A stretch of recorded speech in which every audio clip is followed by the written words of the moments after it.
This episode of the Party Loaded podcast is proudly sponsored by Audible.com. Check out their awesome catalogue of audiobooks with over 180,000 titles to choose from. And be sure to grab a free audiobook on us and support the show by visiting audibletrial.com/endgame.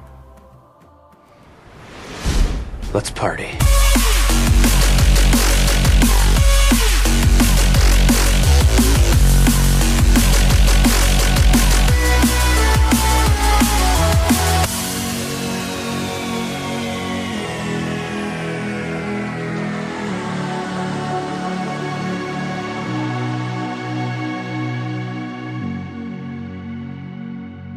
Hello, good evening, and welcome back to Party Loaded. It is Party Loaded episode 171 for Wednesday, the 3rd of April. My name is Luke Retallick. I am joined tonight by the two gentlemen forming together the Triforce of podcast power. We have Adrian Chia and Matt, Game Dad Diet. Welcome, guys. What's going on? Hello. I am the Triforce of food. Actually, that begs the question. I did say Triforce of power, but if we were the Triforce in general, which aspect would each of us represent?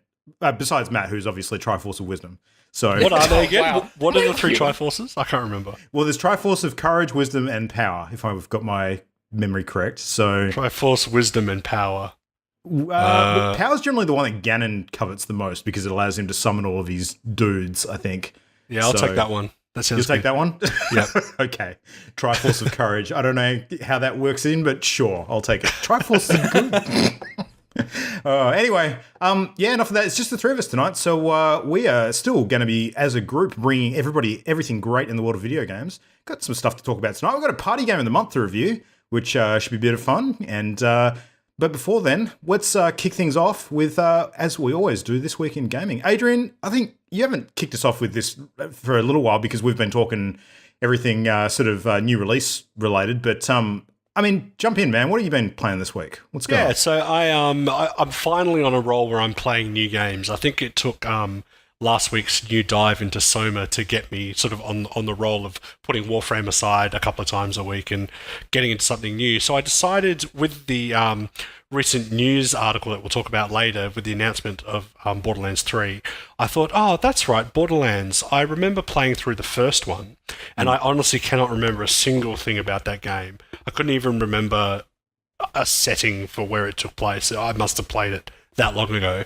But Borderlands 2 is interesting because I remember buying it not long after it came out with the intention of playing it in sort of a multiplayer setting with Christian or with my brother, who I know plays a lot of Borderlands 2. So I intended to play it, and looking at Steam, it says that I've played 45 hours of Borderlands 2. That's all right. But in my mind, I was like, I can't remember anything past the starting area. And I think that's almost true to the point where I must have, like, every couple of months or every couple of years, booted it up and played through the opening part of the game and then dropped it again. I must have done that maybe 6 or 7 times because that would attribute for most of the hours played that I've racked up. So anyway, I decided to knuckle down and actually get into it because I am quite excited for Borderlands 3, but I don't want to jump into that without having played Borderlands 2. So I've been playing that now for a couple of days and really enjoying it and kind of getting into the groove of that game. It does resonate with me well because I'm into looter shooters, so that part of the game I find very satisfying. Yeah, so it's been fun. I'm enjoying that and enjoying picking up all sorts of different guns and trying all sorts of different things. I hadn't realised until looking through the Steam library and then the DLC content available, there is so much DLC for Borderlands 2. Oh, they love their add-ons. Yeah. Oh, man. And what I thought was going to be like a quick jaunt and I'll just blast through Borderlands 2 in anticipation of 3. And I was like, oh shit, this is going to be more of a commitment than I think I originally anticipated. It's probably going to take me a lot longer to get through it than I thought. So, I've been playing that and that's been good. The other game that I dipped into a little bit as well was Transistor. So I originally picked up Transistor ages ago and same sort of thing, played the first half hour, and then kind of dropped it. So I've managed to get a bit further into that. So I've been kind of flicking between Warframe, Borderlands 2, Transistor, and sort of knocking off a little bit when I can. So that's been my experience for the week. So yeah, enjoying that. You're going to have to remind me, what kind of game is Transistor again? Because I seem to think that it was like a narrative kind of first-person puzzly game, but I'm probably way off. Like, yeah, have you played it? Oh man, I want to say I have. Maybe It's certainly ringing some bells, but I don't know. It's cool. I mean, I know that I'm pretty sure Christian's played through it, and I think he's a really big fan. It's a shame he's not here to talk about it this week, but it's kind of a isometric, kind of turn-based combat game in a way, and the theme is very like noir, cyber noir. Like it is probably the best way to describe it. So it's almost like all the characters in the setting are like digital caricatures of like noir stereotypes. Okay. So there's like a the dusky performer, and the gangster boss, and the the socialite, and these kind of stereotypes. But the game has kind of a future cyberpunk feel, and then each of those characters in turn are like digital characters. Like it's kind of weird and interesting, but it's probably the game's greatest strength. In fact, it is the game's greatest strength. It's sort of story and it's dusky kind of theme, and the main voice you hear mostly through the game is the voice of a guy who's trapped in your sword, and he kind of narrates and spouts exposition as you play through the game because your character's lost her voice. And in that way, it's similar to, I can't remember the name of the studio. Matt, do you know the name of the studio that developed it? Supergiant Games. Supergiant, yeah. So they made Bastion, which was also really successful. Yeah. Yeah, and Bastion is renowned for having a fantastic voiceover guy who one of the key strengths of that game was as you played through it procedurally, the narrator narrated the game in real time. So it was like, the hero grasps his sword and swings wildly at the villain. As you're doing it, he's kind of narrating the game. So Transistor has the same kind of commitment to strong voice acting and narration of the plot. As a result of that, I find the gameplay takes maybe a bit of a back seat. It's in-depth enough, but one thing I noticed about the game is that all the enemy encounters are scripted in specific areas, so you don't have any random encounters, which means as you play through the game, they're always going to be in the same place with the same number of enemies and the same kind of challenge. So that's the only thing about the game, is that it's not the kind of RPG where you can experiment around by replaying battles and that kind of thing. It's kind of like, and the unlocks and the weapons that you get are sort of scripted at predetermined points. So I would say the gameplay certainly takes a bit of a back seat, but that's fine considering how well the game is narrated and how beautiful it is. It's a really, really pretty game, both the sound design, the visual design, the characters. So I highly recommend it. I'm not terribly deep into the game myself, honestly. I'm only about 2 hours in, but also really great. So I'd recommend that too. I suspect that this is one of those games that sits in my Steam library that I haven't actually played yet. Yeah, okay, yeah. I think you'd really love it if you once you got into it, Luke. I think you'd really enjoy it, and I think you'd really appreciate the artistic style because it is unique. I haven't seen anything else like it. That comes to mind. What about you, Matt? Could you think of anything similar? In terms like the kind of top-down isometric, but I know one of the things that Stirfire did with Freedomfall was trying to do that kind of artly kind of style. So that's one game that comes to mind. Supergiant are well known for their, I shouldn't say, it's painterly is the term for it. Yeah, like all their assets are handcrafted, which isn't to say that like a 3D model isn't handcrafted, but everything is painted, right? Compared to like a 3D model that's modeled. Yeah, it's got a very, very certain aesthetic. But I totally agree. I think you would really love the game if you haven't played it, Luke. Have you played Bastion? No, I haven't, but I do know a bit about Bastion. So you gotta play Bastion. Yeah, you gotta play Bastion. Like I adore Bastion. I have 2 questions about this game, Adrian. Yeah, is the sword? Does the sword in the game that is possessed have a name? And if it does, is it Pierce? If it does, I don't know. If that's revealed through the game, I haven't gotten to that point yet, so I can't answer that. God damn it! Sure. You totally weren't supposed to take that question seriously, but good job. Oh, you straight faced like a boss. I'm not very good at picking up on your pun cues, probably because I've blocked them out over the years, Luke. No. Too sharp to pick up on the short sword joke, but no. it wasn't edgy enough. Anyway.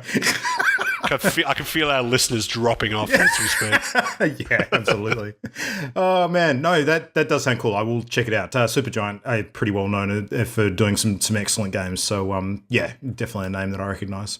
Mm-hmm. Yeah. All right. Well, Matt, what about you? You've been tinkering around with a few things this week and working on your own stuff. So yeah. Yeah, I played some Isle and Destiny 2, which I'll talk about in a little bit. But the main thing that I've been doing this past week, the most I've been working on is, well, I should say working on because I have been working on stuff rather than playing stuff.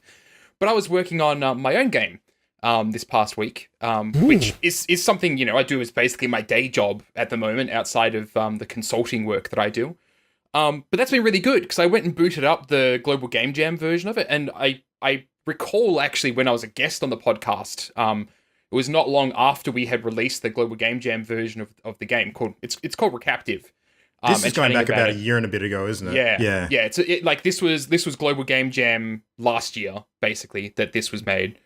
So yeah, over a year now.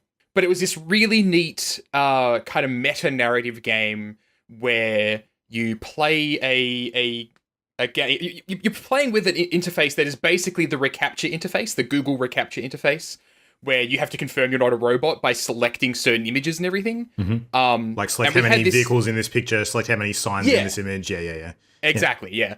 And so we had this game and we had this whole meta narrative where we were posting on Twitter and everything about how we were all sick. And so what we had basically done was we were borrowing an artificial intelligence from a friend of ours that could generate out these kind of puzzles for us so that we wouldn't have to do much work over the Global Game Jam. And that was true because we were all sick. But it wasn't true that we had an AI. The game was actually handcrafted, and it was just part of this narrative that we downloaded an AI, put it into our game, and then as the people are playing it, the game starts glitching out and it becomes obvious that the AI has actually become sentient. Mm-hmm. And it is trapped in the game and it wants out. And as you're playing, you're basically making decisions about...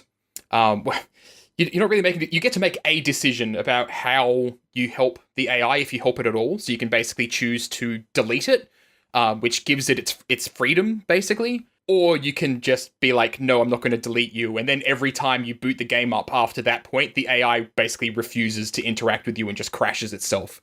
But yeah, it was really interesting going back and playing that. I was just making a bunch of notes because what I'm currently working on is a fully fledged version of that game. Nice.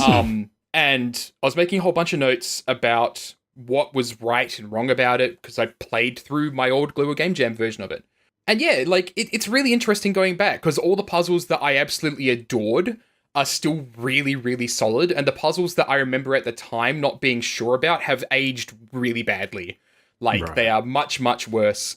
Whereas at the time, proving your instincts in a way. Yeah, basically. Like at the time, it made sense because we were making a Global Game Jam game, and so it kind of existed in the context of the Global Game Jam.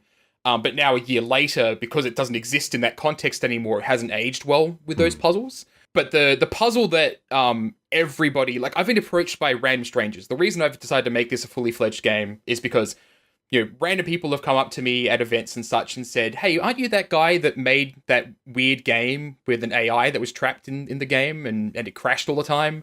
And I'm like, yeah, but it didn't crash all the time. It was faked. And just, how excited they were about, how the game kind of bled over into the real world and required them to tab out of the game to solve its puzzles. Yeah. And the one puzzle that they always quote back at me as being their favorite is the cinnamon rolls and dogs puzzle. And the reason I think that aged so well is because, so the way the cinnamon rolls and dogs puzzle works is that there comes a point in the game, it's kind of the turning point where the game goes from being really simple, like, okay, pick all the signs, there's the signs, done. Yeah. But it pops up and it's like, here's all these images of cinnamon rolls, pick all the ones that are dogs. And you're like, well, none of them are dogs, so you clicked submit to continue, and then the game's like, that's wrong. And you have to kind of work out what's going on. And when you get it wrong enough times, it pops up and basically says, if you need help, go and check the README file in the game folder. Mm-hmm. And when you read that README file, you'll realize as well, hey, these files weren't in here when I started. And it turns out the game's outputting all these text logs that were dialogue between me and the other developers about how the game was being made. And the weird stuff that was happening with this AI. It's kind of, again, meta-narrative. Yeah, very ARG sort of style puzzles, Yeah, absolutely. And cool. there's in the README file, it's basically like the AI sometimes gets mixed up and it misidentifies every second cinnamon roll as a dog. And the moment you understand that, you can go back into the game and you can start solving those puzzles. And we mix it up and make it difficult because suddenly, okay, well, now I've got a frame that's like got cinnamon rolls in it, and it has dogs in it, and it has cats in it, and it has people in it. And you've got to keep track of every second cinnamon roll. And the number of times I've seen people fail super simple puzzles with just that rule because there's a whole bunch of other images in there they haven't keep track of. Yeah. But yeah, so the full version of that I'm currently working on, that I'm super excited about, I'm incorporating in other reCAPTCHA style, like confirm you're a robot puzzles. Mm-hmm. So I've got ones in there that are like, you know how you get the really wavy text and you have to enter in what the text says? We're doing a version of that. And there's going to be one in there as well that's a math puzzle. So you have to enter in the solution for a mathematical equation. And I've done a whole bunch of designing about, okay, well, if I were to take the dogs and cinnamon rolls puzzle rule, how would I apply it to those puzzles? And I have to say I'm super excited about how ridiculous this game has the potential to get. Are you going to use any of those stupid meme-worthy Facebook pictures, like, which glass is filled first kind of diagrams and that sort of shit? There's a whole bunch of stuff I have written in I've actually written up a slide deck a pitch deck, sorry. So in the process of writing that, I've written down some stuff that's really, really funny. Like I've got a bunch of really cool ideas that can take those really simple interfaces and twist them in interesting ways. Mm-hmm. I don't want to spoil too much because I think that's part of the what makes the game so much fun. But yeah, no, I have some ideas there about using those kind of meme images and stuff like that, and incorporating the best parts of the Global Game Jam version of the game into the full version. But yeah, so other than working on that, I played some Isle with the friends, with my friends. Huh? And they were all playing Suchomimus, which are basically these water-dwelling dinosaurs. Mm-hmm. And in the Isle, one of the things you can do, so the Isle, for anybody that hadn't heard me talking about it before, it's Dino DayZ. And so one of the things that you can do is you can play a male or female dinosaur, and if you're a female dinosaur, if there's a male dinosaur around, you can create a nest, and you can fill the nest with food, and then you can actually hatch other players as babies. And so because all my friends had been playing Suchomimus for a while and we were all adults and had a big nest set up, I got born in as a little baby Suchomimus, and we're out on this island that we had basically staked claim to. And there was just 10 of us, and servers can have up to 100 people. So we were just 10% of the server was just us playing Suchomimus on this island and just hanging out. Nice. And it was great fun. We kept on getting attacked by T-Rexes. That kept on trying to swim over to the island, and then we destroyed them while they're in the water. And then 2 T-Rexes attacked, and they destroyed us. Yeah, and the other thing I played, Destiny 2, Iron Banana was on this week. Oh, of Iron course. Banner. Yeah. Yeah. Mm-hmm. I'm not a huge PvP fan in Destiny, but I have been actually enjoying it more recently. The big problem I have with it is that there is absolutely a meta, and you feel it every single time you play. Like the number of times I've hopped into a game and I've been running around, I'm like, I'm having fun. And then suddenly I get blown up by Jotun, which is this exotic grenade launcher that goes in the second slot. Yeah. And you can start with it and it's a one-hit kill. And it's just like, well, I guess I'm just going to keep on getting killed by that person. That's the only problem I've had with it. Like, it's still so much fun to pop a super and just like wipe out half the team. Like, I still have so much fun with Destiny 2 at the moment. So yeah. Is good. Cool. Well, similarly, I've been still spending tons of time in Division 2. I'm well over 100 hours in the game now, and there is a game hour counter in the launcher, which is kind of horrifying to look at it on occasion, which is, new content drops tomorrow as well. So, like, the first big content drop with already. The new Stronghold and World Tier 5 opens up tomorrow as well. So, I know. It's good timing, actually, because I'm just at the point now where I'm ready for it, so that's actually worked out perfectly. Like one of the new challenges that I've kind of been working on in that game is one of the end game things I've done, which I love, is there's a whole bunch of named sort of yellow bar characters around the open world map, which are sort of just open world bosses, if you like. And that accounts for some of the bounties in the game as well, which you actually have to activate by paying a resource you've got called, what is it called? Info? No. Leads? No. It's like investigation kind of points. I forget the exact name. Oh, Intel. It's Intel. You've got Intel points that you allocate towards activating bounties. And when you activate the bounty, it's like a one-shot attempt to kill the character. If you die in the process, then the bounty resets and you have to pay again to activate them, which is, a bit of a risk that you take on. They're tough, though. They're really, really tough, especially when you get up to some of the later world tiers where everything in the open world actually sort of ramps up in difficulty as well. But the cool thing about the bounties and all of the other named characters just wandering around the map is that there's exactly 56 of them, I want to say. Hang on. How many cards in a standard playing deck? It's 13 per It is 52, yeah. So there's 52. And every single one of them corresponds to a standard playing card. So there's 4 factions in the game. So you've got the Hyenas, you've got the Outcasts, you've got the True Sons, and then later on you unlock the Black Tusk. And there's 13 of these named characters in each one of those sets. And when you kill each one of them, it actually drops a playing card. So it's a collectible, and you can actually try and get the entire set. And the cool thing is that they're all unique as well in the way that you can't actually double up on one because they don't reset until you collect the whole deck of 52. So if you're getting down to the end and there's only a few left, then those are the only ones that are spawning on the map that you can actually go and hunt down. So you don't have that annoyance factor of killing bosses by mistake that you've already done before and getting the same card again. So I actually really appreciate that. I think that's really smart game design. But it's just, it's ultimately kind of a meaningless task because it's, like an achievement-based thing. You're ticking a box for fun. But it's a fun challenge. And the way they presented it in terms of linking up with the card sort of style, I think is really clever. So I actually quite like that a lot. And, it's not like you're getting nothing from hunting these things down because they drop awesome loot.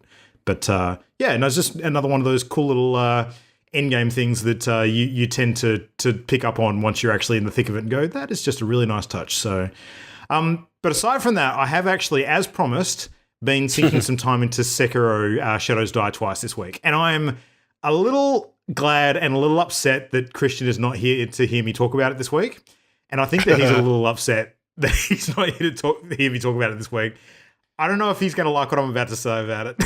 Yay, controversy. Look, okay. Here's the thing.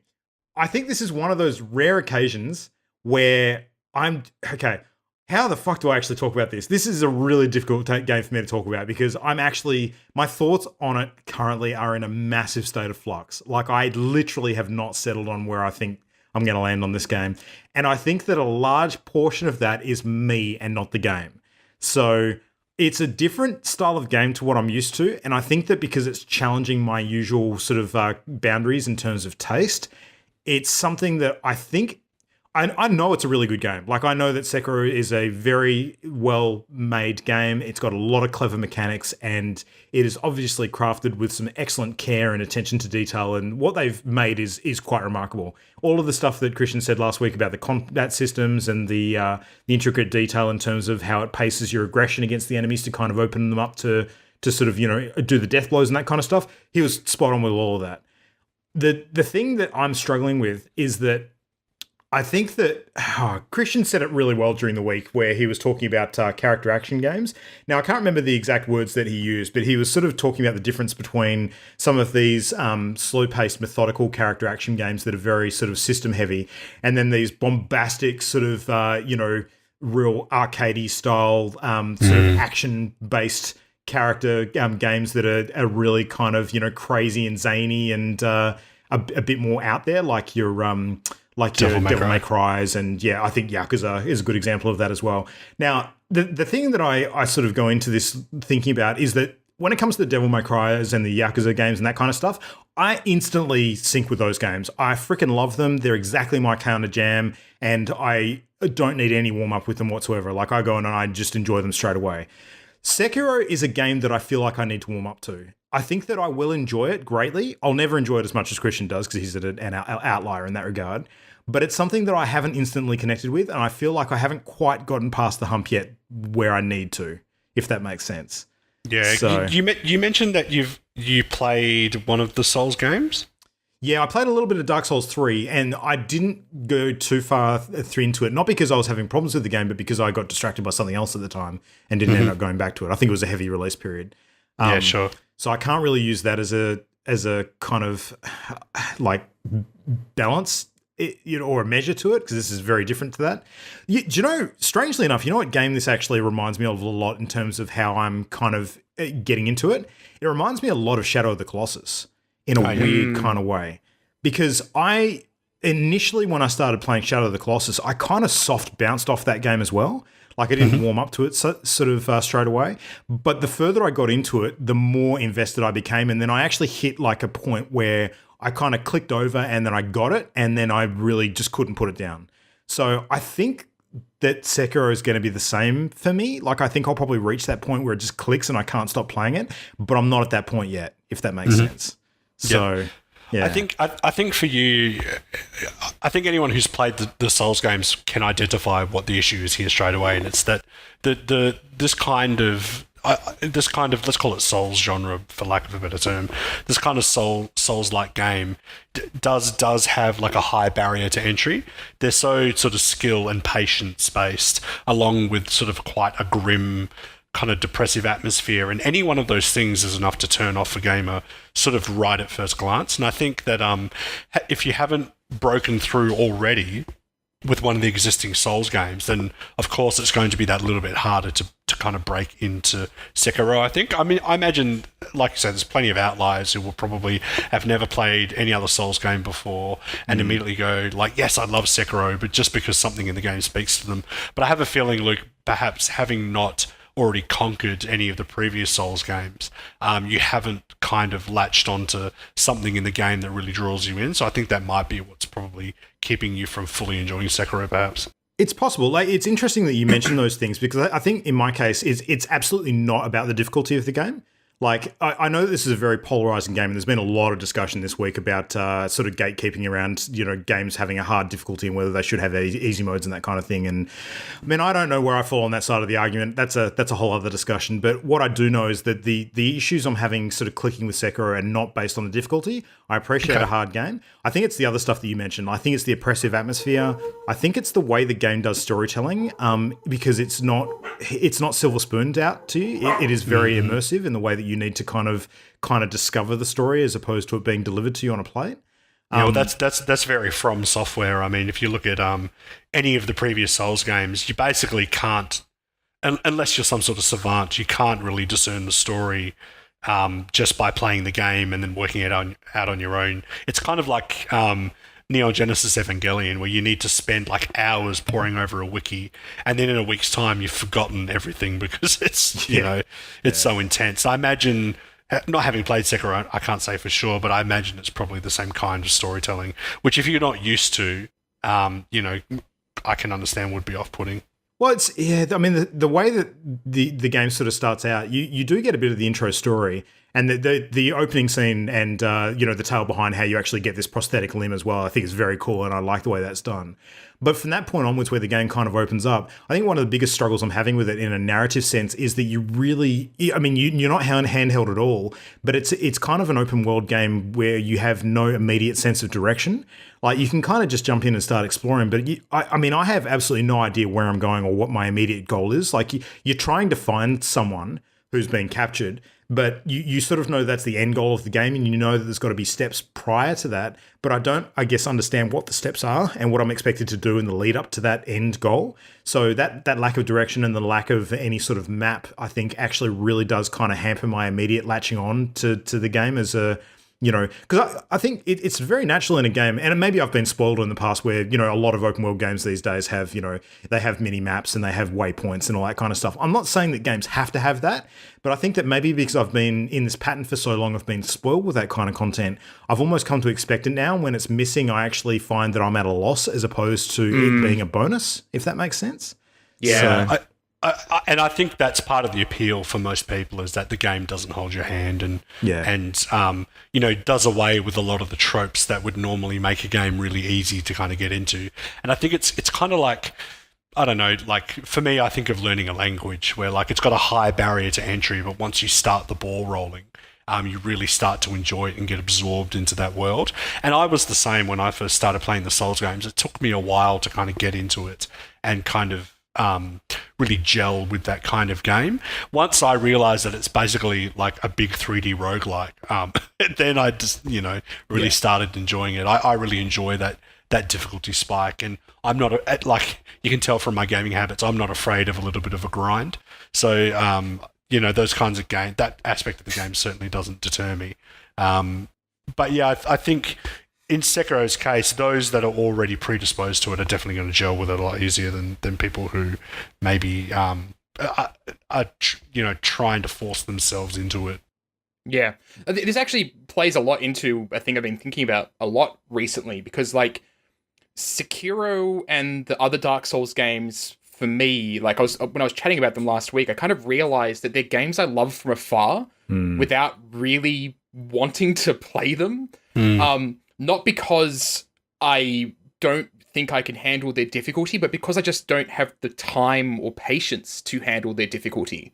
But that doesn't mean that I can't respect and really enjoy like what they do from a design perspective or a narrative perspective.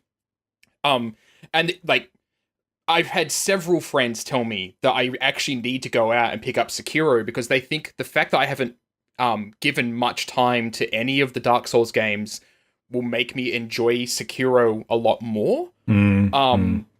But it really is just kind of one of those things where I almost feel like I will enjoy it more kind of watching it from afar and watching other people play it and seeing people that develop just this insane mastery of it. Like there was a video that Christian posted up of somebody that has very clearly mastered the combat system and just destroying a boss without ever taking a single hit and just like instantly killing him. And it's amazing. It is incredible to watch. The Souls games have, it's not speed running, it's this, I don't know what it's called, Christian would probably know, but it's this kind of like the Iron Man gaming. Challenge? Is that what it is? I think I'm not sure. It's there was a guy who completed all of the Souls games back to back recently as an Iron Man challenge, which I think is managing to beat every single enemy in the game without even taking a hit. So. Yeah, that's it. Yeah, and I mean, Souls attracts those, but because they are games designed for the masochist, they do attract people that like to create their own challenges and sort of, develop unusual ways to play a game. And obviously these Souls games, they're designed to be hard, so they attract people that like a challenge. Therefore, those people are going to dial up the challenge as far as they possibly can, and that ends up being represented with people, doing stuff like beating all the games without taking a single hit, or like there's other people that do the entire game like with their character completely devoid of any kind of armor. They just do it like a complete nude character and just play the entire game without taking without sort of using any armor, or one person might play through the entire game just using their bare fists and things like that. Absurd kind of challenges, but people do them because they love the challenge. Like there's a series I'm watching on YouTube at the moment, and it's one of my favorite things to watch because it is so good. Where there's a YouTuber named Kraken, and he has a Twitch live stream that he's been doing recently of Dark Souls 1 with a randomizer. And basically it randomizes whether or not, what enemies spawn in an area. It randomizes what items you get. And the way they've actually done it, enemies in an area can be replaced by a boss. So you can have a boss turning up on a bridge that basically just makes it impassable. And you can have bosses turning up in the locations of other bosses. They've had this one boss that is a total pain in the ass to kill, repeatedly replacing other bosses and NPCs. And it's just incredible to watch because, like, they've gotten to a point now where it's almost actually boring because they've gotten so good at dealing with it. Yeah, right. And yeah, but it's super interesting, like that level of difficulty, because they've been hunting down an item they need to finish the game. And it's taken them, so many streams to find this damn thing. But yeah, I totally get it. Like I would never do that to myself. It's just for me so weird to be playing a game and recognizing that the fault is probably with me and not the game. Yeah, but that's what's good about it because it's all skill. Yeah. I mean, I'll obviously report back on it next week, but I think this entire thing, for me at least, growing as a a fan and a player of these sorts of games, it's actually been a really good sort of growth experience. So, yeah. I mean, we'll see where I'm at in 7 days' time. I'm just going to have to say, as a Souls player, you just got to get good, Luke. No, it's not about that, though. Yep. No. Even if it's not about that, it's about that. Yeah, sure, you can take that narrative. All right. Anyway, well, speaking of all the good things, let's chat about some good things that happened this week in the news. Now it's time to hear some gaming news. Time for some gaming news. All right, so I just got to say that this last week has been one of my favorite times of the year because surprise, surprise, guess who's a fan of April Foolery? Yeah. Can't imagine who. No, can't imagine that the amount of trolling that I do would rub off on actually liking this one day of the year. Look, the thing I love about April 1st is it's the one day of the year where everybody can come out and actually be like a apprentice comedian for a day, regardless of whether they're actually good or not. And, they can have a crack. That's all you can say. So do you guys partake at all? Like, are you, when it comes around to April 1st, are you down to clown or are you just not interested at all? What do you think? I have no drive to do pranks of my own, but I enjoy seeing them or being pranked. I try to imagine myself as a bit of a trickster too. So yeah. I don't despise April Fools like some people, but I don't go out seeking that kind of activity. Yeah. Yeah, I like it when the April Fool stuff that they do is just really out in the open and obvious. I actually got fooled this year in a big way, and I'm super annoyed about it. Because I've talked about Dungeons and Destiny before, and they had announced that they had a Sony exclusivity and that Sony was helping to fund it. So everybody that wanted a copy of Dungeons and Destiny now could post a photo of their PS4 at their Twitter account and get a free copy of Dungeons and Destiny. Turns out that was April Fool's, because they were playing into the whole exclusivity thing. And it totally went over my head. And I was actually really excited for them. Like, that's really big. That's awesome. But no, it's not true. And now I'm just like, I feel torn up inside. Oh, man. No, I like some of the creative stuff that comes out in the games industry, especially around April Fools. And there's some good ones on offer this year. So we'll just do a really quick roundup of some of them. But one trend that I've noticed appearing in the last couple of years especially is there's a few companies out there now that have a habit of actually planning a real product release for April Fools, knowing that people are going to think it's bullshit, and then their actual April Fool is that it's not, and it's for real. So a really good example being that Skyrim on Alexa thing that got done last year. Remember that? Yeah. It actually turned out to be a real product. I'm just like, okay, that's an interesting way to go. So, and one of the ones that really stood out this year was a couple that Ubisoft did, which I thought were freaking brilliant. So, Ubisoft did a special one-day event in For Honor where basically the Rabbids invaded For Honor. And were only playable on the 1st of April. So, crossover event with For Honor and the fucking Rabbids. Holy shit. And it was a real thing. I'm actually a fan of Rabbids. I know it's a hot topic because they're so similar to Minions, which are awful. Yeah. Although I know Christian loves Minions. You got to ask him next time he's on. Oh, Christian's really? a massive fan of Minions. Jesus, my respect for Christian just dropped a few notches. Also. If he's listening right now, he's raging because he actually hates Minions. Holy shit. Like more than anyone I know.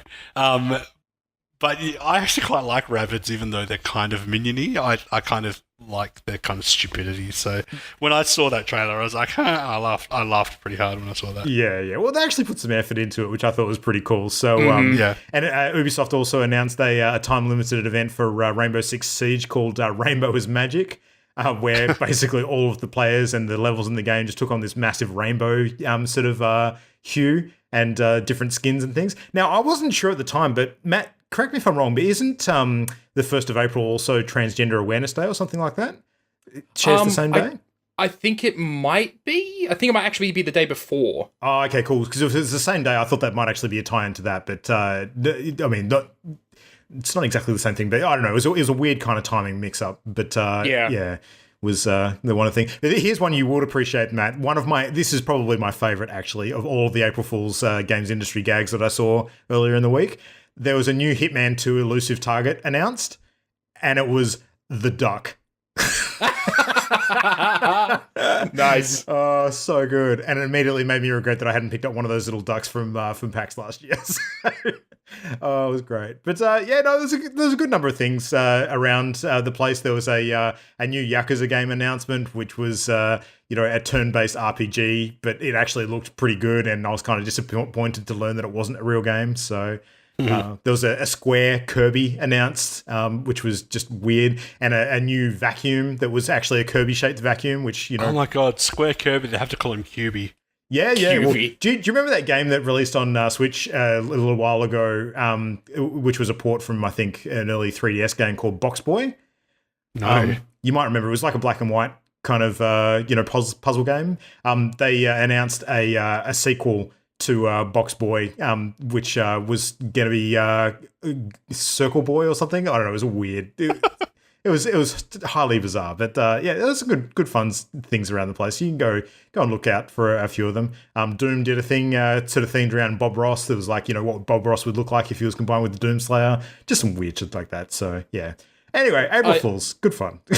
I had some favorites as well that I want to mention because I thought they were freaking great. One of my favorites I saw going around was that Half-Life 3 was announced as an Epic Games exclusive. Yeah.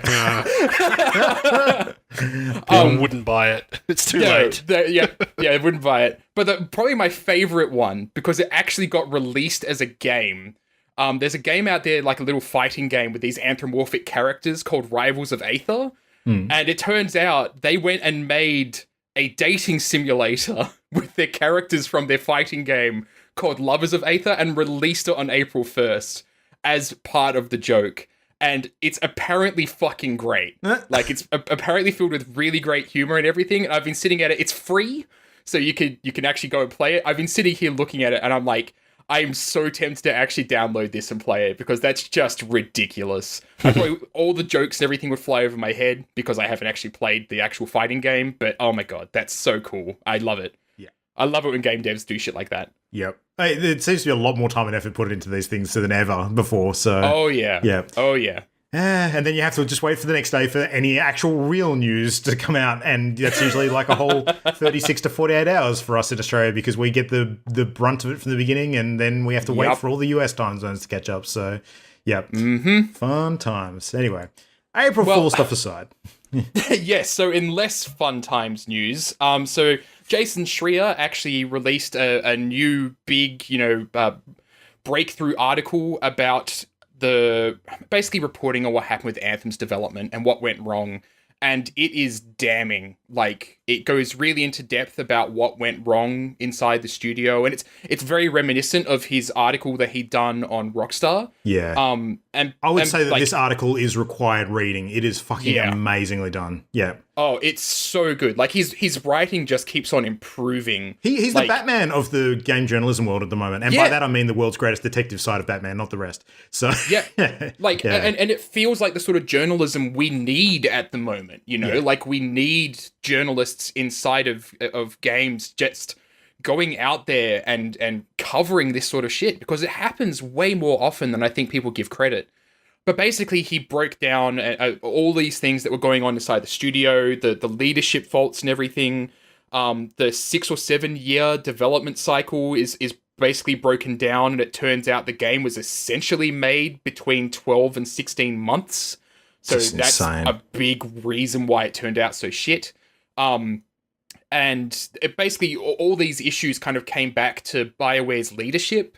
And a cultural issue between Edmonton and the Austin, Texas studios. And then there was the BioWare response, which came out 2 minutes after the article was released, basically saying, we don't believe that we should be tearing each other down at times like this, and we're very proud of the game we made. And it very much sounds like them, like BioWare leadership trying to save face before they've even read the article. Because quite frankly, like, as much as the article says that this was a leadership failing, which I entirely agree. Like, if your game goes and is developed for 8 years and then only 12 months of it actually ends out being solid game development and not pre-production, you done fucked up. Mm-hmm. When you're still deciding on the name of the game a week before the E3 demonstration reveal of the game, you done goofed. Yeah. It is really messed up. Like, and that's one of those things I was saying before. Like, if they had essentially 6.5 years or longer of pre-production to discuss this stuff, why wasn't that title like sealed in earlier so that it wasn't a concern for the developers, right? Because like this, what was it, like 2 weeks before E3 or something like that? It changed and all the merch they bought had to be tossed out because they decided that it was going to be too hard to get the copyright. Like, oh my God. Just, Yeah. It's It nuts. is messed up. It's it is sad. absolutely required reading. Yeah. It's part of my cynical nature, but it reminds me of when, like, there's this innocence phase in your life where you believe that all your teachers are wise and all your bosses are knowledgeable and, you know, all CEOs, you know, are good at their job.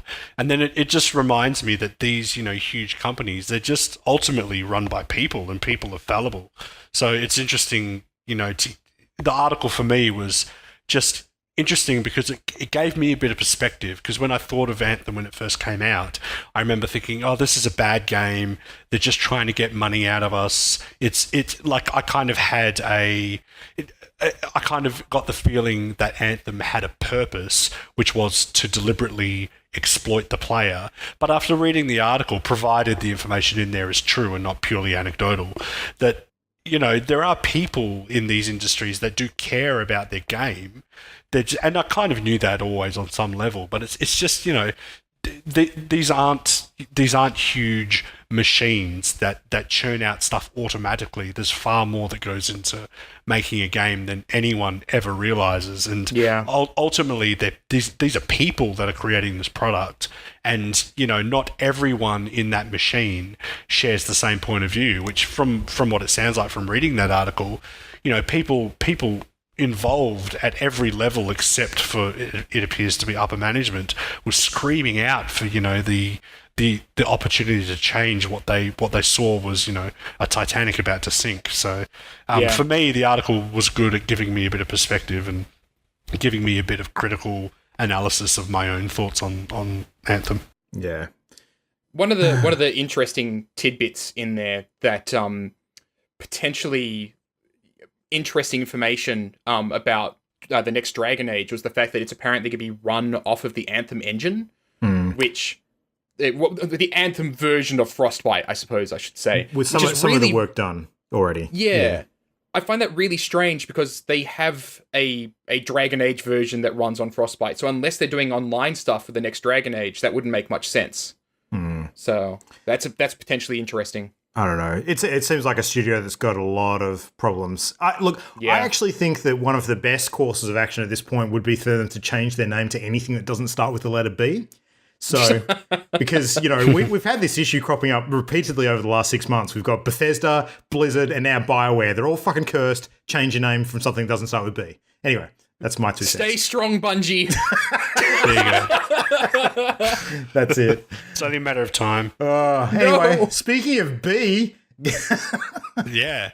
So some other interesting news, obviously, leading into one of the big announcements that have come this past week. So back into our This Week in Gaming, jumping into Borderlands 2 was inspired by the big Borderlands 3 announcement that I came across. So not much to say so far. There's a pretty kick-ass trailer that's been released with some content shown, 4 new hunters, which are basically your character classes, and they're, you know, showing off a few of their powers, showing off a bit of the in-game assets. And if you've already played Borderlands 2, it kind of looks more of the same, but I guess if you're a Borderlands fan, that's probably a good thing.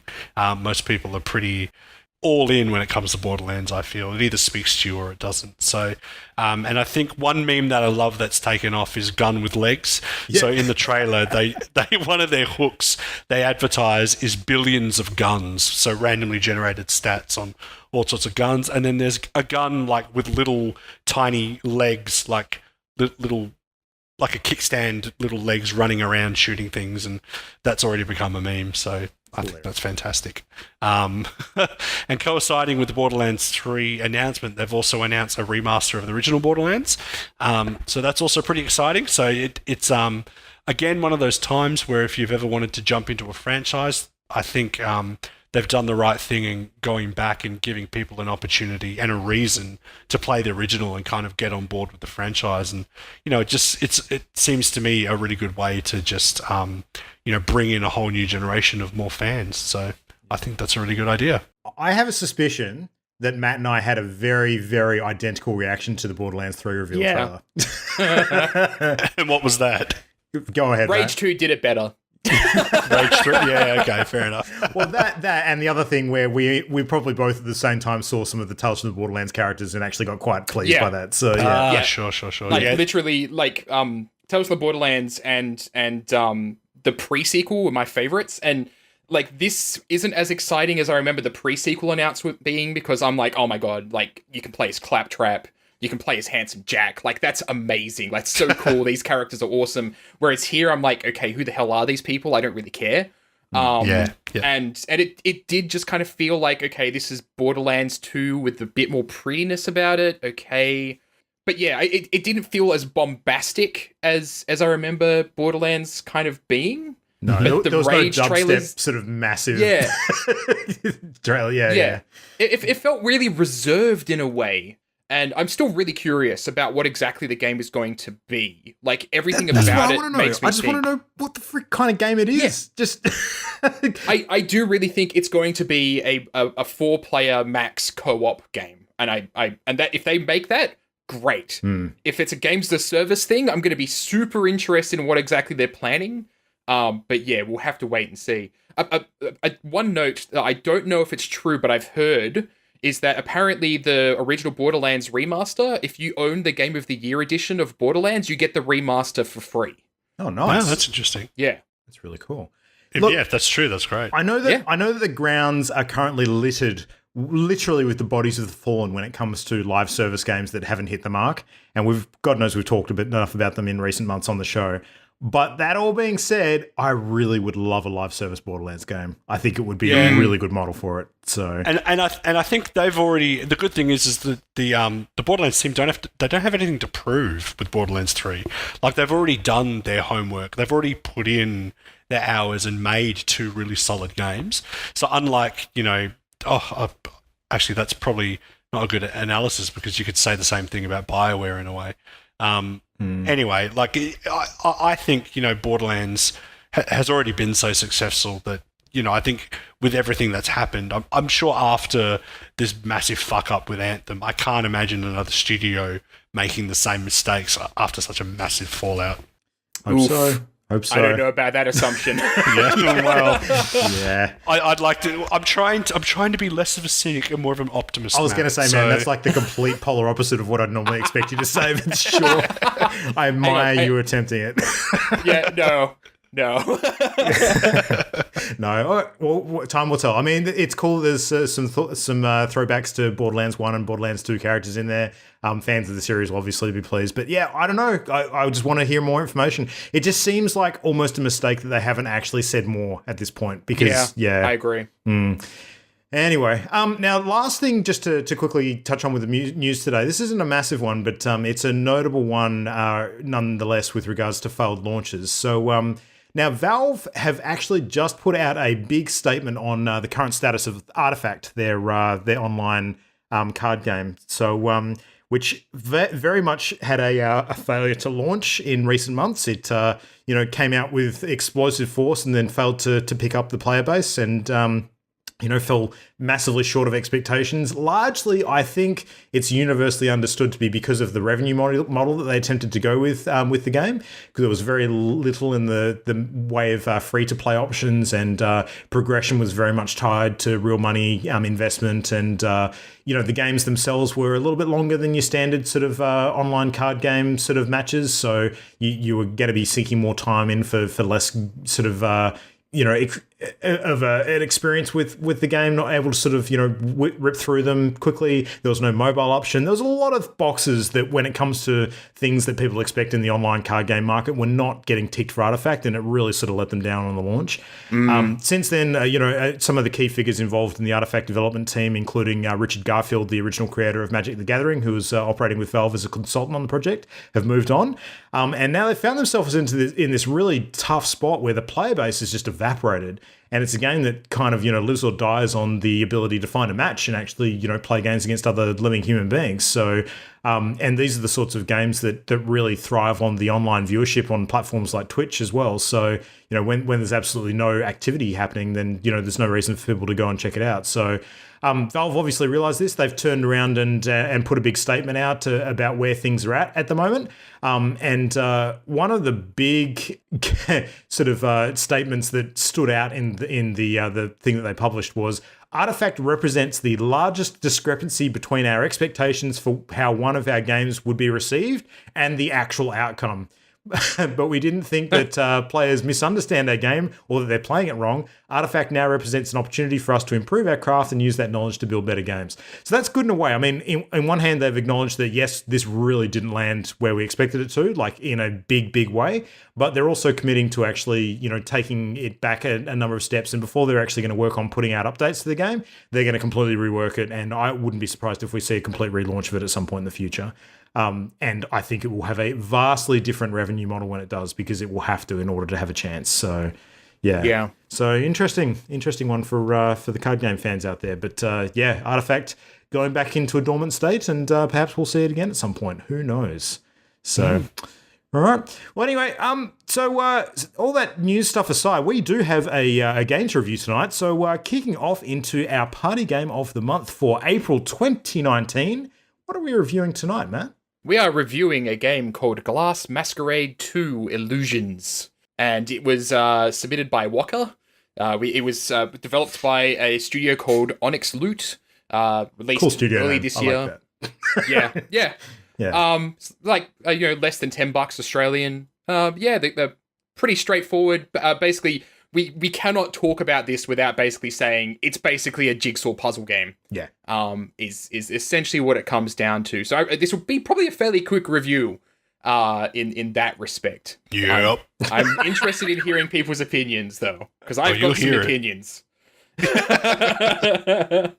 I'll start off then. I'm going to start off on a positive note and say that I actually really freaking enjoyed the game, because I, without realizing it, have actually been craving something like this for a while. And I tell you what, if you ever wanted a contrast for things I've played this week compared to Sekiro, this is it. Oh my God. So one thing I realized very, very quickly is that I listen to a lot of podcasts, and I often have a little bit of idle time when I'm listening back to our own show every week and doing the editing. And I'll tell you what, if this isn't the absolute perfect fucking game to play when you're editing a podcast, holy shit. Because I can have my editing feed on one window and, this game on the other window. And as I'm assembling these beautiful stained glass jigsaw puzzles with the sound turned right down, I can still concentrate entirely on the other task that I'm performing at the same time. And for that, it is perfect. So, I can play this game while listening to podcasts. I can play it while multitasking with a whole range of other things. For my needs in that particular respect, I found it to be very, very zen and very, very good fit for that particular style of game need. But I mean, at the end of the day, it is a very, very good looking game. It's beautiful, like the stained glass sort of images designed into the jigsaw puzzles, I think are great. I didn't play Glass Masquerade 1, but I did hear a little bit about it from Jam, because apparently she played it a while back.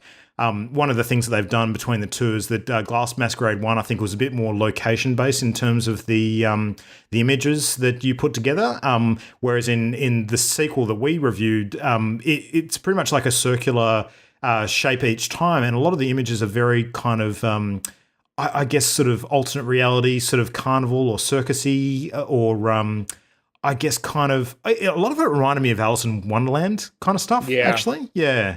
So, that it's overrated? The Alice in Wonderland is overrated, or that the game is. Look, I don't know. I think this is one of those games that, like, if you know what it is going in, it's exactly what you want it to be. But if you're looking for something a bit more meaty, then this is not the game that you're seeking. It is what it says on the tin. And for that, it's really, really good. I mean, they had this weird kind of, below the surface narrative, which was mentioned in a couple of places about you apparently are putting these puzzles together to try and escape from a dream. And like, I didn't get any of that from playing the actual game. Like, that seemed like a marketing spin that really didn't appear anywhere else. I mean, you could kind of discern it aesthetically, I guess, but I don't know. It's, But I don't know, the mechanics of it, sort of rotating the wheels of pieces to sort of put into the image, and you can actually ramp up the difficulty too and make the pieces rotate as opposed to just sort of snapping into position in the correct rotation.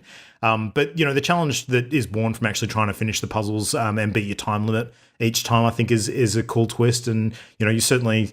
I mean, as a kid, I never played jigsaw puzzles with a sand timer, so something was new. So, yeah, I don't know. I mean, that's kind of my take on it. Yeah, I think I'll go next, and I'll sum it up. It'll be very quick. It's just puzzles. That's all it is. So anyone expecting this game to have any kind of layers of challenge or alternate goals, there is none. You just go in, you do the puzzles, and that's it. It looks like there might be other stuff to do, but there isn't. You just do puzzles. So that's all I have to say about the gameplay. The parts, I have a few criticisms that, like, strangely enough, for a game so simple, I wouldn't think that I had enough negative things to talk about, but I do. Because it turns out the game just fucking loves itself so much, and like it's billed as this, like, come into the mystical masquerade ball where upside down is right side up and mystery magic. And so every time you complete a puzzle, it comes up with like a little, like a paragraph saying like, text. Yeah, the flavor text. And it's like, the mystery man in the moon says that nighttime is actually the daytime. And when you look inside yourself, you will find that the jester lives there. And you're like, what the fuck? Like, it's just total wankery. Like, it's just total shit. Like, some people might, it's like bad Facebook horoscopes to me. Like, all the text in the game is like super wanky, crappy, nonsensical nonsense. Like, I hate that. But then when it comes to the actual puzzles, there's things also that I don't like. For instance, the art style is meant to be stained glass, which I think is an interesting twist on, a visual puzzle. I think that is kind of cool.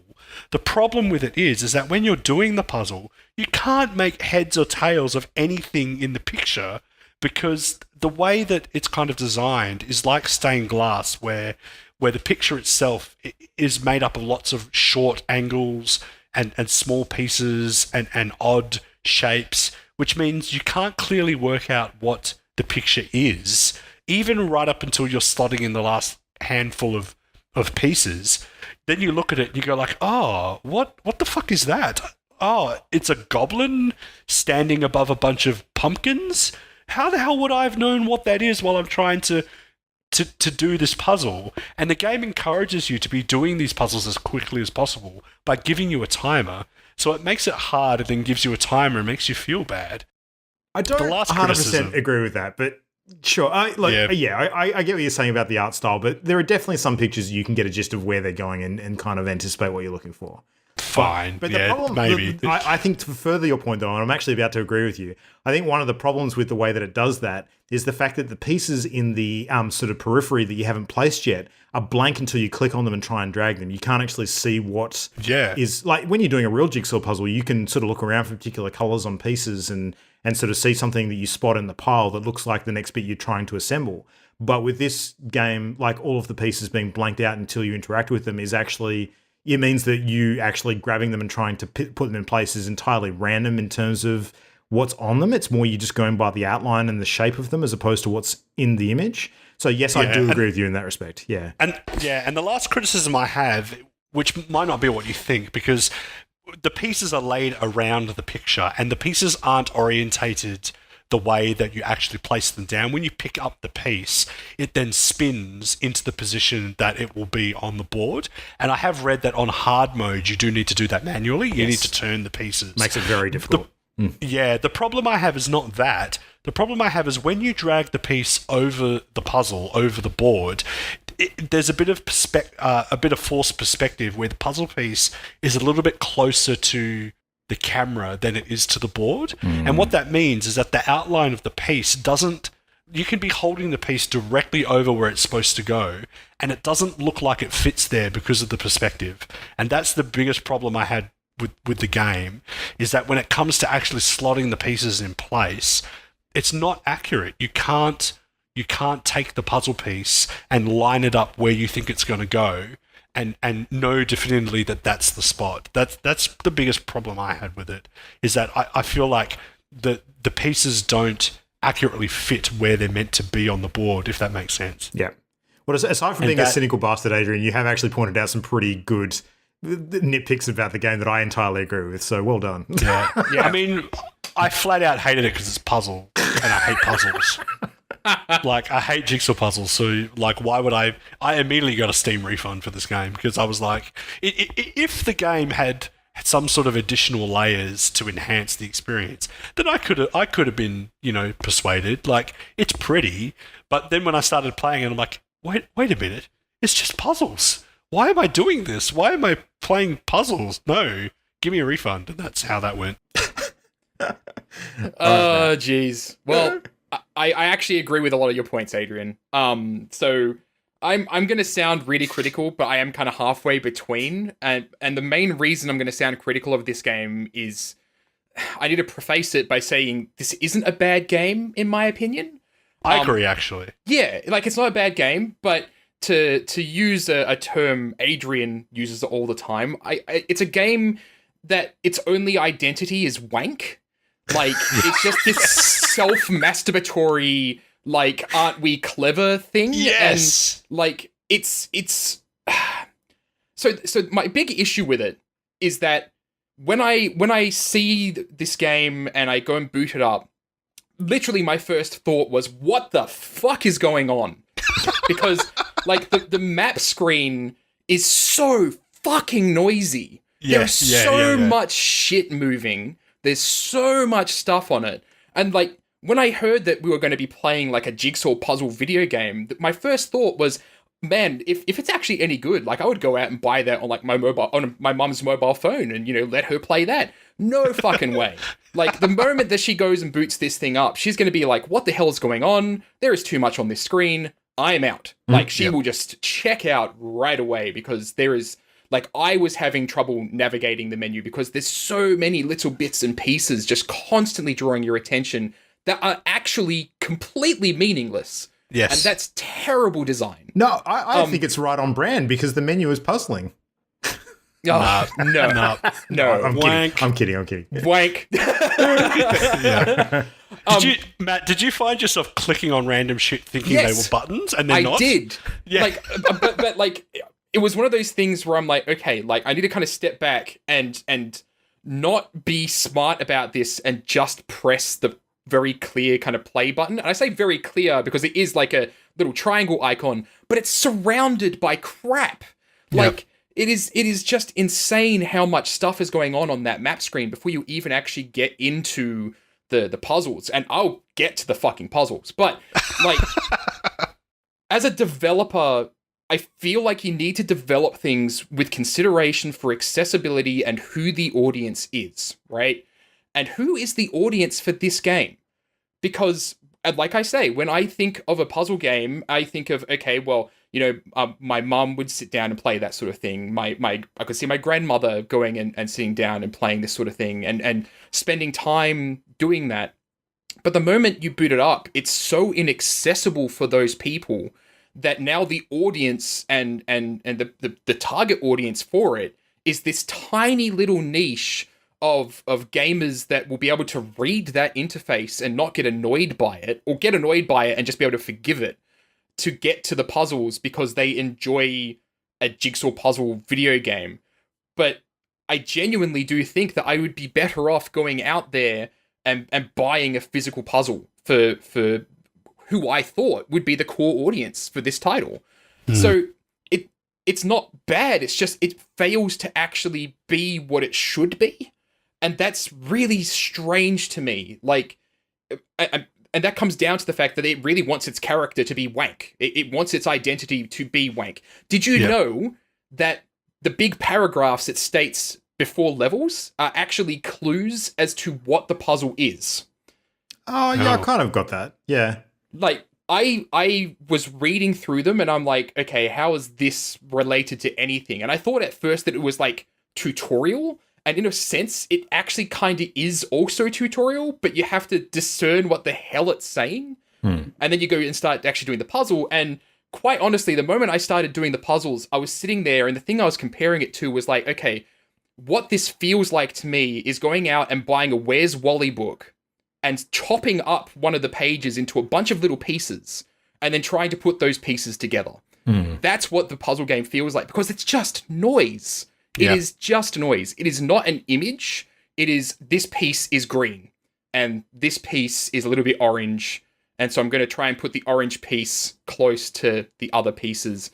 And sometimes pieces are really big and chunky and have lots of colors in them. And you're not trying to put a puzzle together the way you would an actual physical puzzle. You're paying attention to the shape, not the colors of it. And so it feels like it fails at being a jigsaw puzzle because it doesn't act like a jigsaw puzzle does. And like part of the reason for that you've already mentioned. Like, why are the pieces black in the sidebar menus? Like, why are they obscured like that? And it feels like one of these things where it almost feels like an artificial way of extending out game time. Because you have to go and click and drag them in and then be like, no, wait, that's actually not what I wanted. Put it back. I actually had some UI bugs really early on where multiple pieces were appearing over the top of each other in the sidebar menus, which was incredibly annoying. But yeah, like, I wanted to like this because I think it's a neat idea, and I think there is an audience out there that would enjoy this kind of game, but it fails to reach that audience because it's too busy jerking itself off. And like, as a game developer, I find that really like on the nose. Like, I can't suggest this to anybody that might have, that might be getting older and have problems with their eyesight, because they would struggle to see anything in this. There's a whole system in the game menu that, like, I was looking at the icons, I'm like, what are these keys? And, this one has like 4 keys. But where do I see how many keys I have? And, oh, I completed this level, but that opened up the level with 4 keys, and I don't know why. It just kind of happened. It does not do a good job of communicating its intent. And yeah, like, it's a whole bunch of little annoyances. And as I say, as a game developer, I just think it completely fails at reaching its target audience. Or who should be its target audience. It feels so niche. I think it's really clear who the target audience should be. The target audience is people who are beating their head against the wall trying to play Sekiro Shadows Die Twice. That's how the target audience is. The target audience for this game is anyone who walks into a crystal shop and goes, "Oh, dragons, awesome!" That's the kind of person that this game is for. I thought where you were taking that was somebody that walks into a crystal shop and goes, "Oh, sweet, a crystal shop," and then starts smashing everything and putting it back together. Yeah, well, that too. Yeah. Well, I mean, I really, for one, appreciate the variety that we get when we do our party game reviews, because this is certainly nothing we've ever touched before. That's for sure. Yeah. I must admit, and I agree with what Matt said earlier, it is what it is. And I bitch and moan about it, but if you love puzzles, you'll probably love this. Yeah, absolutely. And what Luke was saying, if you're on your computer, you got a second monitor up, you're doing a bit of studying, or you're doing some, I don't know, listening to a podcast, or doing something else that is more interesting than a puzzle, then sure, this is something that might appeal to you. Or if you're really into puzzles, which is probably who this game is for, then sure, it's probably a good puzzle game. Yeah. But I agree with Matt. The biggest problem with it is that it looks like it's more than it is, both in the way it presents itself and the way it thinks of itself.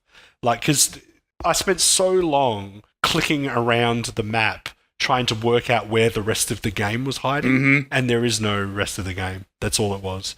And I think that's its biggest crime, is that it dresses itself up in a way that you think it's more of an experience than it really is, when all it is, doing bad puzzles. They're not even good puzzles. They're bad. I don't like them.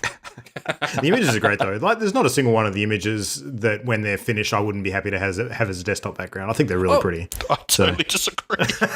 Fair enough. I actually do. I agree with Luke. I do think the art is actually really pretty, but it fails to be pretty art for a puzzle. Like, as I say, like, it feels like a Where's Wally image. Like, Where's Wally can be really nice to look at, but it's just noise, Like, it's just, there's so much shit, you can't really use that as a puzzle. And I'm sure somebody out there has got made a Where's Wally puzzle, and it's probably the hardest thing in the world. But, like, that doesn't make it a good puzzle. And this is just noise, and, like, the only thing you pay attention to is the shapes. Literally, the way it's designed is that you only pay attention to the shapes, the silhouetted nature of the pieces.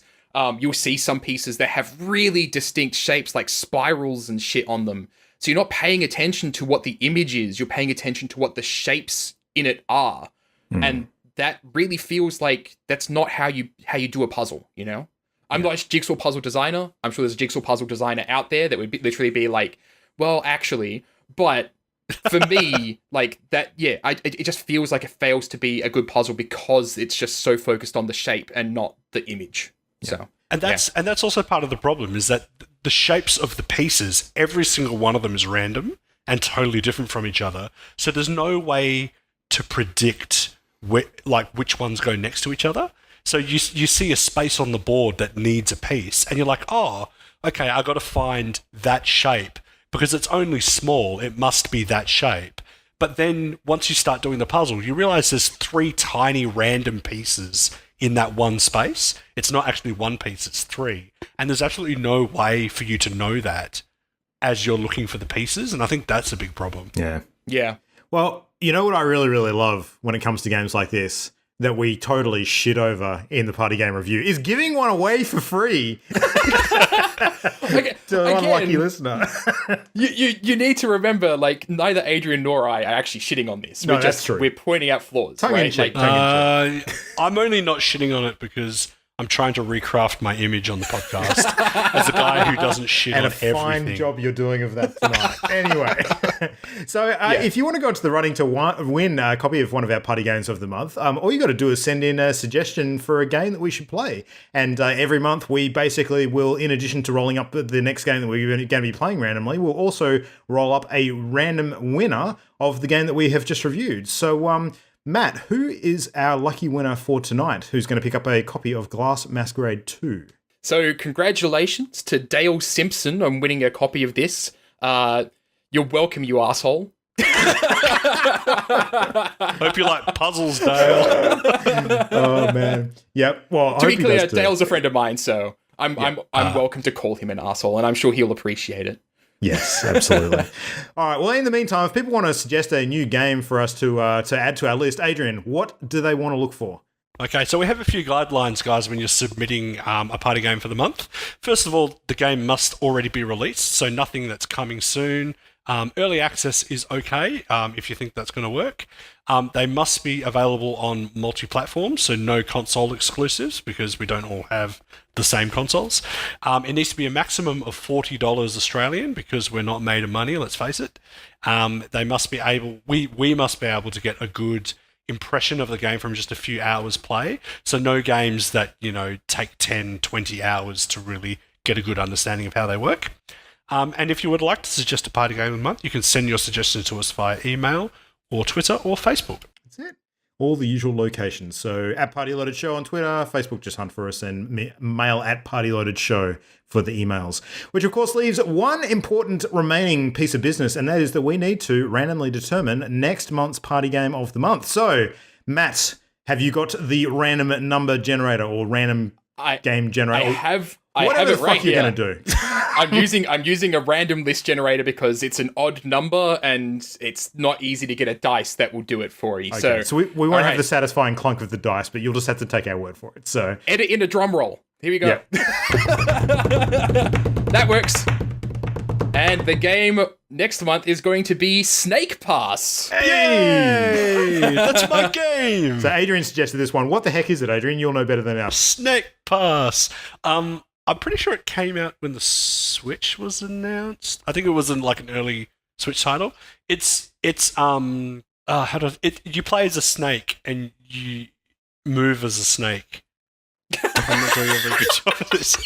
It's like the art style is kind of Banjo-Kazooie-ish. It looks like a Rare game, but it's not like an open world adventure game. It's more like each of the 3D stages is kind of like a puzzle, and you navigate the stage as a real snake would move. So using your controls, you actually need to move the snake's body in the way that a snake would move. So it means coiling around things, directing the direction of the head of the snake, and there's a lot of climbing and 3D kind of spatial navigation, but it's pretty chill. So there's not, tons of objectives or combat or anything like that. It's more about sort of experiencing the unique movement style of the main character.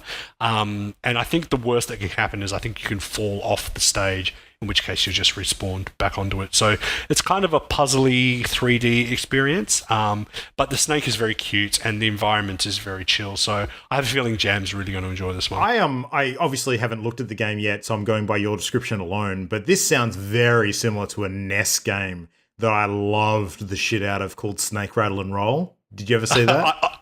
I love Snake Rattle and Roll, but I guarantee this is nothing like Okay, cool. Yeah. So the part of the reason this game was like, it really hit the public consciousness because one, it looked like a Rare game, but two, it had a really interesting mechanic in the fact that you basically take Quap and put it on like a snake and put it in a Rare game, and that's what this is like. And it's incredible to watch gameplay of it because it's like you literally are like navigating platforms by coiling around stuff, and you can't just like stretch your body between two platforms because the middle of your body will sink down and you'll fall.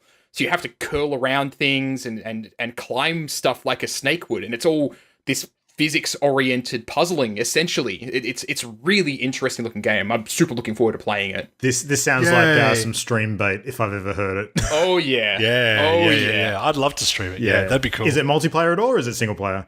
No. Yeah, single player. Okay, cool. Yep. So it'll just be group commentary for the lols then. Yeah. Sweet. All right. Well, this sounds cool. And Adrian, we'll have to give you our thoughts at the end of the month. Yeah. And see how good you've been at suggesting a game. Nice. It's going to be so funny when I come back and I start shitting on Oh man. Who the fuck suggested this game? Yeah. Fucking snake pass. What a load of shit. You're the most on-brand game review I've ever This heard. Adrian Shear guy, what a dickhead. Look forward to Anyway, it. all right. Well, in the meantime, we've got to go. So hopefully we'll have the full crew back next week. I'm anticipating that we're probably going to be doing a bit more of the same this week. I'll play some more Sekiro, see how we go. I nearly got pulled into the Minecraft hole again today because I wanted something a bit more comfort foodish to space myself out with, but I resisted. So we'll see how long I hold out on that. Matt, any plans this week for streams or anything like that? What do you got on the boil? I was actually really disappointed last week because I got so busy that I didn't get more time to play Bloodlines. But I am actually intending on playing more of that. But yeah, I think I had mentioned, I'm not sure if I mentioned on the podcast, but I was actually really looking at Ashen, which is kind of a Dark Souls-ish style game, like adjacent. I talked about it at PAX, when we saw it at PAX. So I might pick Ashen up and give it a bit of a shot. But otherwise, let's be honest, it's probably going to be Destiny 2. Yeah, that's fair.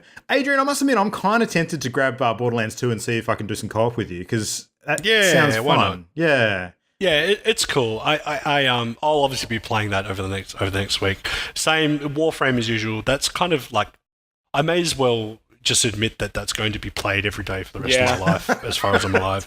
So let's just assume that I'm going to be playing Warframe, and then the actual new content will be probably Borderlands 2, maybe Transistor.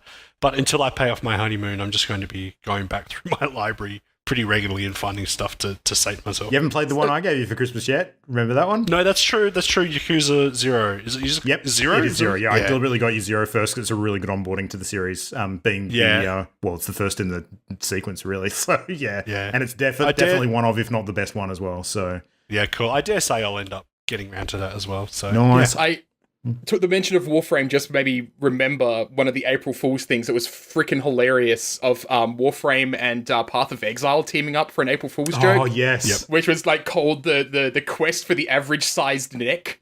And it was so funny. Holy shit. Yeah.